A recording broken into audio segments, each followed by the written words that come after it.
তোমার অবহেলা সহ্য করতে না পেরে যখন হালকা দূরত্ব বাড়ালাম, তখন আমি বিশ্বাস করেছিলাম অভিমান ভাঙাতে তুমি পেছন থেকে ডাকবে, আমাকে বোঝার জন্য তুমি আরেকটু কাছে আসবে, আমাকে প্রশ্ন করবে আমার অভিমান কেন। কিন্তু আমার ভাবনাগুলোকে তুমি ভুল প্রমাণ করে দিয়ে আমার থেকে দূরে সরে গেলে। আসলে আমরা সবসময় যা ভাবি তা হয় না, তা হওয়ারও না, এটাও আমি জানি। কিন্তু আমার ভাবনাগুলোকে তুমি নিতান্তই ভুল প্রমাণ করলে। আমি ভেবেছিলাম আমার অভিমান কাটানোর জন্য যেহেতু আমি আড়ালে চলে গিয়েছি, তুমি আমার রাগ ভাঙাতে যাবে। কিন্তু আমি এটা ভেবেই ভুল করেছি তুমি আমাকে পেছন থেকে ডাকবে। আসলে সবাই সেই কপাল নিয়ে জন্মায় না যে তার রাগ ভাঙানোর জন্য কেউ একজন পেছন থেকে ডাকবে, তাকে ভরসা দেওয়ার জন্য কাঁধে কেউ হাত রাখবে, তার নিঃসঙ্গ রাতকে কেউ সঙ্গ দেবে, তার বিরহগুলোকে কেউ ভাগাভাগি করে যন্ত্রণা কমিয়ে দেবে।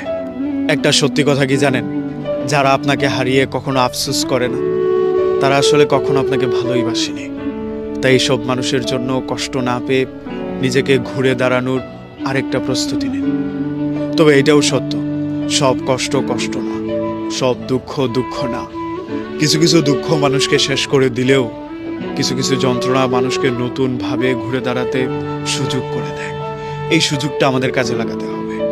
যে আমাকে খুব করে ছেড়ে গিয়েছিল, নিছক কারণে যে বন্ধু আমাকে অপমান করেছিল, একটুতেই যে আমার সাথে অভিমান বাড়িয়ে আমাদের সম্পর্কটাকে গলা টিপে হত্যা করেছিল, তাকে দেখিয়ে দেওয়ার জন্য হলেও আপনাকে আরেকবার সুযোগ নিয়ে চেষ্টা করতেই হবে।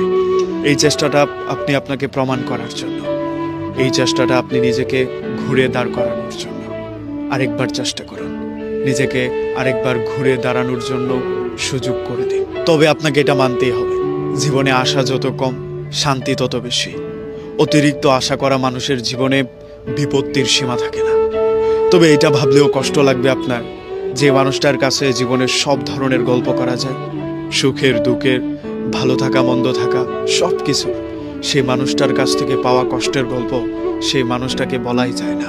তবে যাই করেন না কেন, জীবনে যা কিছু আপনি জমিয়েছেন, যত গল্প জমিয়েছেন, যত প্রেম জমিয়েছেন, এসব কিছু ভাগ করলে আপনি দুইটা জিনিস পাবেন। মানুষের কাছ থেকে পাওয়া জ্ঞান, আরেকটা হচ্ছে প্রেম। যারা আপনার জীবনে ছিল, ভালো মানুষ মন্দ মানুষ, তাদের মধ্যে দুইটা ভাগ করে নেন। এক ধরনের মানুষ আপনাকে ভালো কিছু দিয়ে যাবে, শিক্ষা দিয়ে যাবে, জ্ঞান দেওয়া যাবে। আরেক ধরনের মানুষ যন্ত্রণা দিয়ে গেলেও তারা আপনাকে অগ্রিম কিছু এড়ান দিয়ে যাবে।